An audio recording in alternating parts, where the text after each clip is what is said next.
আসসালামু আলাইকুম বন্ধুরা, আশা করি সবাই ভালো আছেন। মহানবী হযরত মুহাম্মদ সাল্লাল্লাহু আলাইহি ওয়াসাল্লামের জীবনী থেকে এটি পর্ব 24। এই পর্বে আমরা আলোচনা করব আবু আইয়ুবের বাড়িতে অবতরণ। অবশেষে অবশেষে রাসূল সাল্লাল্লাহু আলাইহি ওয়াসাল্লাম বললেন, কার বাড়ির নিকটে?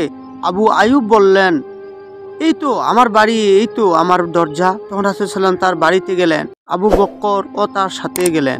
এই সময় রাসূল সাল্লাল্লাহু আলাইহি ওয়াসাল্লাম দোয়া করলেন, আল্লাহর রহমতের উপরে তোমরা দুজন, রাসূল সাল্লাল্লাহু আলাইহি ওয়াসাল্লাম ও আবু বকর, দাঁড়িয়ে যাও। এর মধ্যে তিনি সেখানে অবস্থান করার কথা ঘোষণা দেন। আবু আইয়ুবের বাড়িটি ছিল দোতলা।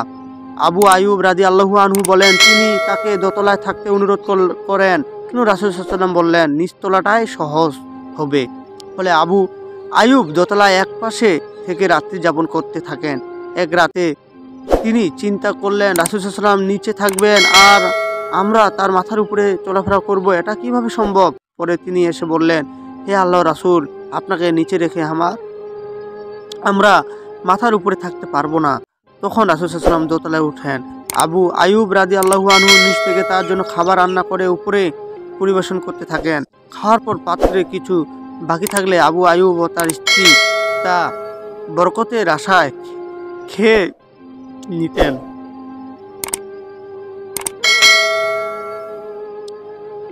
কয়েকদিনের মধ্যেই নবী পত্নী হযরত সওদা বিনতে জামাত এবং নবী কন্যা উম্মে কুলসুম ও ফাতেমা এবং উসামা বিন জায়েদ ও তার মা রাসূল সাল্লাল্লাহু আলাইহি ওয়াসাল্লামের মুক্ত দাসী উম্মে আইমন মদিনায় পৌঁছে যান।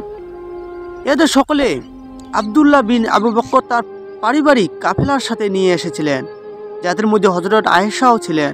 কেবল নবী কন্যা জয়নব ও তার স্বামী আবুল আসের সঙ্গে বয়ে গেলেন, যিনি বদর যুদ্ধে পরে আসেন। এই সময় মসজিদের পাশে মাটি ও পাথর দিয়ে রাসূল সাল্লাল্লাহু আলাইহি ওয়াসাল্লাম তার স্ত্রীদের জন্য 9টি গৃহ নির্মাণ করেন। প্রত্যেকটি ছিল খেজুর পাতার ছাউনি। বাড়িগুলি নির্মাণ কাজ সম্পন্ন হয়ে গেলে আল্লাহর রাসূল সাল্লাল্লাহু আলাইহি ওয়াসাল্লাম আবু আইয়ুবের বাড়ি ছেড়ে সপরিবারে এখানে চলে আসেন। তিনি সেখানে 7 মাস ছিলেন। উল্লেখ্য যে তাদের মৃত্যুর পর উক্ত গৃহসমূহ ভেঙে মসজিদের মধ্যে শামিল করে নেওয়া হয়। খলিফা আব্দুল মালিক ইবনে মারওয়ানের সময় যখন উক্ত মর্মের নির্দেশনামায় এসে পৌঁছে, তখন মদিনাবাসীগণ কান্নায় ভেঙে পড়ে, যেমন তারা কেঁদেছিল রাসূল সাল্লাল্লাহু আলাইহি ওয়াসাল্লামের মৃত্যুর দিন। মদিনায় নতুন আবহাওয়ায় এসে মুহাজিরগণের অনেকে অসুখে পড়েন। আবু বকর রাদিয়াল্লাহু আনহু কঠিন জ্বরে কাতর হয়ে কবিতা পাঠ করেন। প্রত্যেক মানুষকে তার পরিবারের সুপ্রভাত বলে সম্ভাবনা জানানো হয়, অথচ মৃত্যু সর্বদা জুতার ফিতা চাইতেও নিকটতম। বেলালও অনুরূপ বিলাপ করে কবিতা পাঠ করেন। হযরত আয়েশা রাদিয়াল্লাহু আনহু এসব কথা রাসূল সাল্লাল্লাহু আলাইহি ওয়াসাল্লামের কাছে তুলে ধরেন। তখন তিনি আল্লাহর নিকট দোয়া করেন, হে আল্লাহ, হে আল্লাহ, তুমি আমাদের নিকটে মদিনাকে প্রিয় করে দাও, যেমন মক্কা আমাদের প্রিয় ছিল, বরং তার চাইতে বেশি। এখানকার খাদ্যশস্যে বরকত দাও এবং মদিনাকেও স্বাস্থ্যকর করে দাও এবং এর যসমূহকে দূরে জহফায় সরিয়ে দাও। ফলে আল্লাহর ইচ্ছায় মদিনার অবস্থান পরিবর্তন ঘটে এবং সুন্দর ও স্বাস্থ্যকর পরিবেশ তৈরি হয়। হিজরতের গুরুত্ব।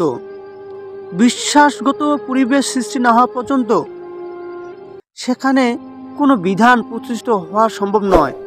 সেখানকার সার্বিক প্রচেষ্টা সত্ত্বেও যখন মক্কায় সেরূপ পরিবেশ সৃষ্টি হয়নি, তখন ইয়াসরিবে পরিবেশ তৈরি হওয়ার সেখানে হিজরতের নির্দেশ আসে। সে কারণ হিজরতের ছিল ইসলামের ইতিহাসে মোড় পরিবর্তনকারী ঘটনা। ইমানি বন্ধন দুনিয়াবি বন্ধনের চাইতে অনেক বেশি শক্তিশালী। যেমন রক্তের বন্ধন হিসাবে চাচা আবু তালেব এর নেতৃত্ব বনু হাশেম ও বনু মুতালিব রাসূল সাল্লাল্লাহু আলাইহি ওয়াসাল্লামকে সর্বাধিক সহযোগিতা করলেও তা টেকসই হয়নি। জনমত গঠন হলে ইসলামী খেলাফত প্রতিষ্ঠার আবশ্যিক পূর্বশর্ত। তাই মক্কার জনমত বিরুদ্ধে থাকার আল্লাহ রাসূলকে মদিনায় হিজরত করতে হয়। অতঃপর অনুকূল জনমতে কারণ শত যুদ্ধ বিগ্রহ ও মুনাফিকের মধ্যে দিয়েও তিনি সেখানে ইসলামী খেলাফত কায়েমে সক্ষম হন। আজও তা সম্ভব যদি নবীগণের তরাকিও আমরা পরিচালিত হই।